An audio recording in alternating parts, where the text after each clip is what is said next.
യമനിൽ വധശിക്ഷയ്ക്ക് വിധിക്കപ്പെട്ട മലയാളി നഴ്സ് നിമിഷ പ്രിയയുടെ മോചനത്തിൽ ഇടപെട്ട് ഹൂതികൾ. യമനിലെ വിമത ഗ്രൂപ്പ് പ്രതിനിധിയുമായി ഇറാൻ ചർച്ച നടത്തി. ഹൂതി നേതാവ് അബ്ദുൽ സലാമുമായി ഇറാൻ വിദേശകാര്യമന്ത്രി അബ്ബാസ് അരാഗ്ചിയാണ് സംസാരിച്ചത്.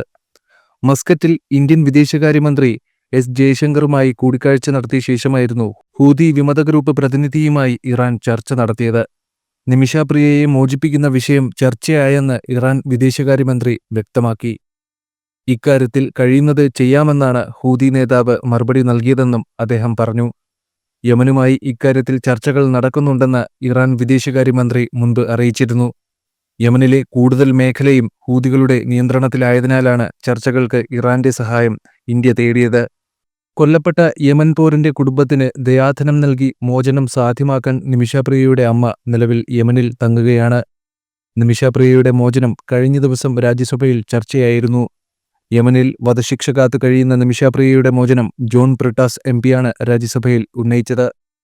നിമിഷ പ്രിയയുടെ കുടുംബത്തിന്റെ ആവശ്യപ്രകാരം വിദേശകാര്യ മന്ത്രാലയത്തിന്റെ അക്കൗണ്ടിലൂടെ $40,000 കൊല്ലപ്പെട്ടയാളുടെ കുടുംബത്തിന് കൈമാറിയെന്ന് കേന്ദ്രമന്ത്രി കീർത്തിവർദ്ധൻ സിംഗ് മറുപടി നൽകിയിരുന്നു. ഇനിയുള്ള നടപടികൾക്കായി നിമിഷ പ്രിയയുടെ കുടുംബവും കൊല്ലപ്പെട്ടയാളുടെ കുടുംബവും തമ്മിൽ ചർച്ച തുടരുകയാണെന്നും വിദേശകാര്യമന്ത്രി പറഞ്ഞിരുന്നു. നിമിഷ പ്രിയയുടെ അമ്മയ്ക്ക് യമനിലേക്ക് പോകാൻ സൗകര്യമൊരുക്കി. ചർച്ചയ്ക്ക് പവർ ഓഫ് അറ്റോർണിയെ നിയോഗിച്ചു. ഒരു അഭിഭാഷകന്റെ സഹായം വിദേശകാര്യ മന്ത്രാലയം ഫണ്ടുപയോഗിച്ച് ഉറപ്പാക്കി. ആക്ഷൻ കൗൺസിൽ കൊല്ലപ്പെട്ടയാളുടെ കുടുംബത്തിന് നൽകാൻ പിരിച്ച ബ്ലഡ് മണി യമനിലെത്തിക്കാനും സഹായം നൽകി. എന്നാൽ മോചനം സാധ്യമാക്കാൻ രണ്ട് കുടുംബങ്ങൾക്കിടയിൽ നടക്കുന്ന ചർച്ച വിജയിക്കേണ്ടതുണ്ടെന്നും മന്ത്രി പറഞ്ഞു. 2017 ജൂലൈയിൽ അറസ്റ്റിലായ നിമിഷ പ്രിയയ്ക്ക് 2020 വധശിക്ഷ വിധിച്ചത്. നിമിഷ പ്രിയ നൽകിയ അപ്പീലുകളെല്ലാം തള്ളിയിരുന്നു.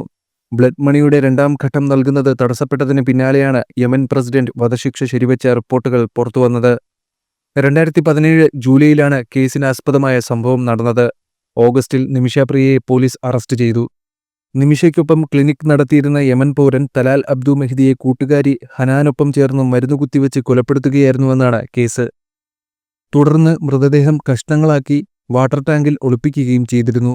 ദിവസങ്ങൾ പിന്നിട്ടതോടെ വാട്ടർ ടാങ്കിൽ നിന്ന് ദുർഗന്ധം വന്നു. ഇതോടെ പ്രദേശവാസികൾ വിവരം പോലീസിനെ അറിയിക്കുകയായിരുന്നു. തുടർന്നാണ് കൊലപാതകം പുറത്തറിഞ്ഞത്. 2018 യമനിലെ വിചാരണ കോടതിയാണ് നിമിഷ പ്രിയയെ വധശിക്ഷയ്ക്ക് വിധിച്ചത്. തനിക്ക് നിയമസഹായം ലഭിച്ചില്ലെന്ന് ചൂണ്ടിക്കാട്ടി അവർ കോടതിയിൽ അപ്പീൽ നൽകി. തലാൽ തന്നെ ശാരീരികമായി പീഡിപ്പിച്ചിരുന്നുവെന്നും സ്വയം രക്ഷയുടെ ഭാഗമായാണ് കൊലപ്പെടുത്തിയതെന്നും കോടതിയെ അറിയിച്ചു. എന്നാൽ ഹർജി കോടതി തള്ളുകയായിരുന്നു.